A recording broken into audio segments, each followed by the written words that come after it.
So this week, we're going to take a little step away from talking about the TV show that's airing, and instead, we are going to talk about the documentary that was released last year, I Am Big Bird, the Caroll Spinney story. But before we do that, I want to report to you guys that last week when the second episode aired, it held the place of #1 comedy series for adults again. So I think it's safe to say that people are loving this show. Yes! Can't wait for the next episode? Well, neither can I. Here's a clip from episode 3. It'll be your new TV obsession. You have been shot with a tranquilizer.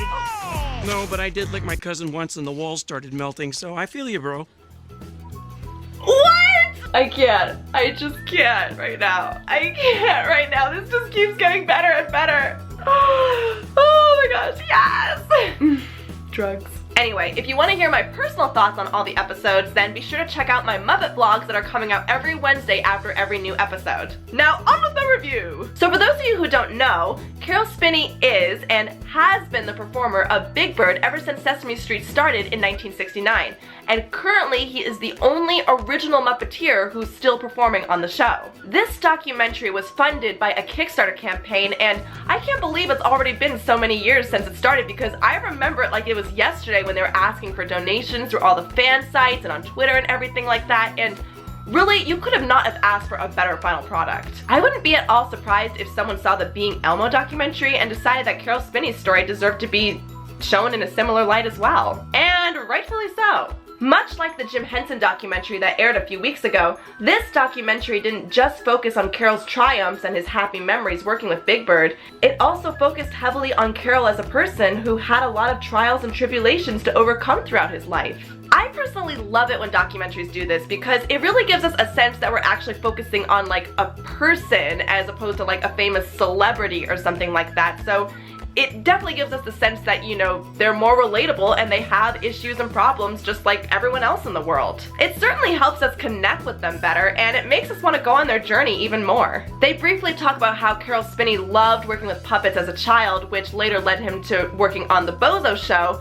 which then led him to going to a puppet festival, which then led him to meet Jim Henson and ultimately got a job on Sesame Street. Sesame Street started at the end of the 1960s, which is my favorite decade, by the way, because of all the changes that were going on, not just in the US, but also in the entire world. It was just a time when the world was just ready for change, basically. There were so many different kinds of political changes going on, and everything that's harsh and memorable from that era is just so different from everything that came before and after it. And Sesame Street was born during this time, so that's even better. Sesame Street was also a really great landmark at the time because this was the very first educational TV show where they actually tried to have fun with the education so that preschoolers would actually want to turn on the TV and learn, even if it was heavily experimental in the first couple of years. And believe me, you can definitely see how far they've come since then because they do show a lot of footage from when they first started Sesame Street all the way to footage that aired last year. By the way, that not only shows you that Big Bird has been around for like 46 years, but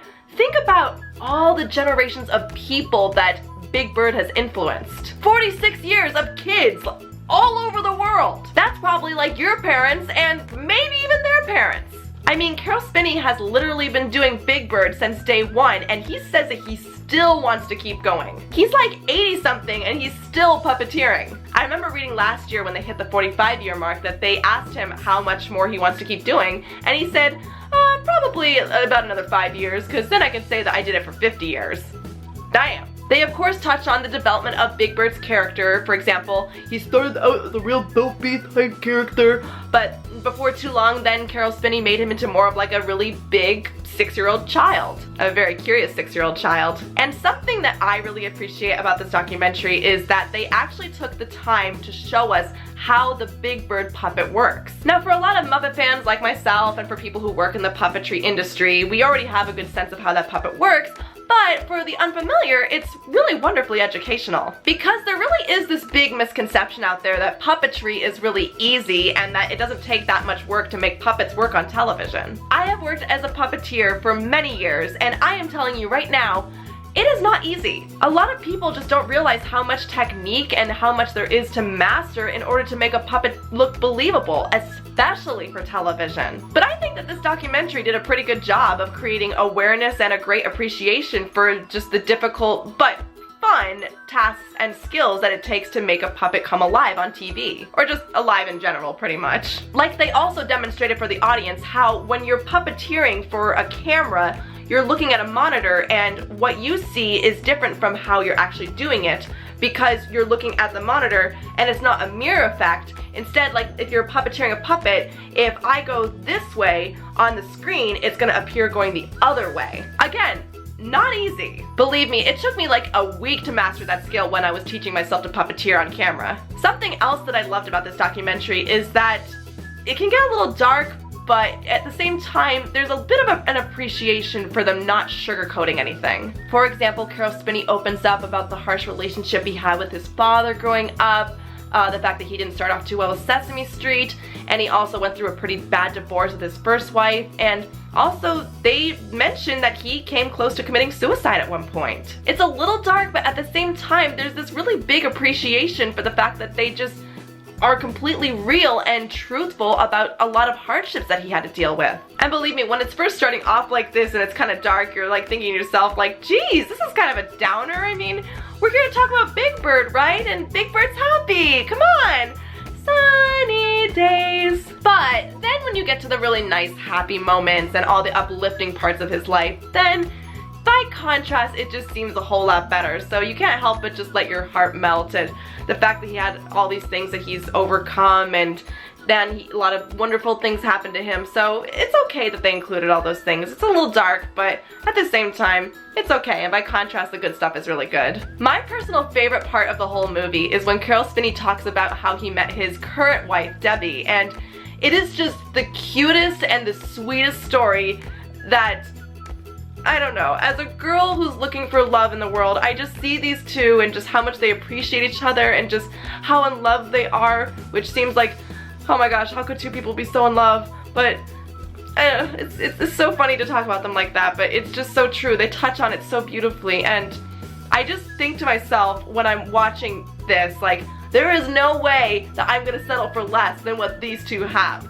Never, ever, no way. You guys are just so cute and you're so in love, and it just feels, oh, I'm so happy for them. From watching this documentary, I kind of got the sense that the reason Caroll Spinney's characters are so influential, and they address this, but the reason that they made such a big difference and they're so memorable is not just because they have like this childlike innocence to them, but because Caroll Spinney himself has such a deep and personal connection with his characters. You really learn from this documentary that Caroll Spinney is just a wonderful creator of characters, and those characters really are embodiments of himself. And from what I got from it, I think that Caroll Spinney brought so much joy to people because he had a lot of unhappy moments in his life and he just wanted to do what he could to prevent that from happening to other people. And I'm not gonna lie, as a puppeteer, that really speaks to me because that's pretty much why I got into puppetry too, and why I like performing and why I like making people happy. Anyway, this is about Caroll Spinney, not me. You really do get the sense that despite everything that Caroll Spinney's been through, he has just brought so much joy to the world, and that probably comes so much from his love for performing and his love for creating characters, and just, again, his love for just wanting to just make people happy, I'm sure. I don't blame him for not wanting to retire. He clearly loves his work so much, and just watching this documentary, it's kind of infectious, you know? It's so inspiring for anyone who just wants to follow their passion. So what else can I say about this documentary? Besides having an appreciation for them being truthful and addressing the not so happy stuff that led to the really happy stuff, I also like that they touched on like things that we didn't really know about Caroll Spinney. Like, for example, he's an immensely talented artist and he's also done some animation. And something else that I didn't know, apparently Caroll Spinney almost went on the Challenger mission in 1986 to help create awareness for kids about the space program. He was gonna go on as Big Bird, but they weren't able to fit the Big Bird costume on the ship, so he didn't go. And good thing he didn't go, because if you don't know, the Challenger exploded. I had no idea that he narrowly avoided death like that. That was a big, no way kind of moment for me. Thank God Big Bird is too big. Oh, and by the way, they do also talk about how Caroll Spinney is the performer of Oscar the Grouch too, but the focus on Oscar is nowhere near as big as the focus on Big Bird. Like, this is who they talk about in the documentary. Caroll Spinney, Big Bird, Caroll Spinney, Big Bird, Caroll Spinney, Big Bird. Oh yeah, and also Oscar. Caroll Spinney, Big Bird.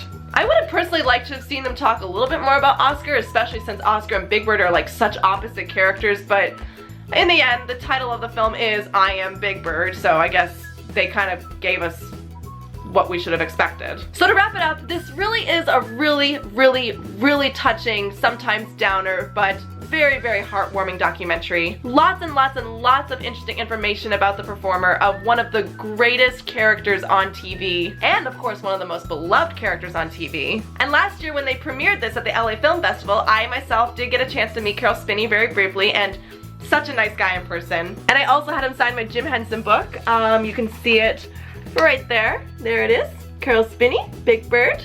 There he is. And I knew watching it right away that it really was a good documentary because I had friends with me who were not big puppet nerds like me, and they were completely blown away by it. So even if you're not a big Puppet or Muppet fan or anything like that, but are interested in learning about the history of Big Bird, then I definitely recommend that you check it out. If you're interested in watching it, they do have it available for rent and for purchase on Amazon Video and also on iTunes. And if you're a Sesame Street fan, then keep watching him because he's still performing on Sesame Street and he'll definitely be doing it for probably the next 4 years. So those are my thoughts on I Am Big Bird, the Caroll Spinney story. Now, my question is, if you've seen it, what did you guys think of the documentary? Go ahead and leave your comments below, and also be sure to let me know if there's anything specific you want me to address in the next Muppet Monday. And for those of you keeping up with me, I apologize if my throat's been kind of croaky, but still a little sick, but getting better. Hopefully by the next vlog I won't be so croaky. Thank you so much for watching, and please be sure to subscribe to my channel and my vlog channel, and I'll see you guys again real soon for some more reacts, reviews, and Muppet Mondays. Bye, Adorkable Buddies!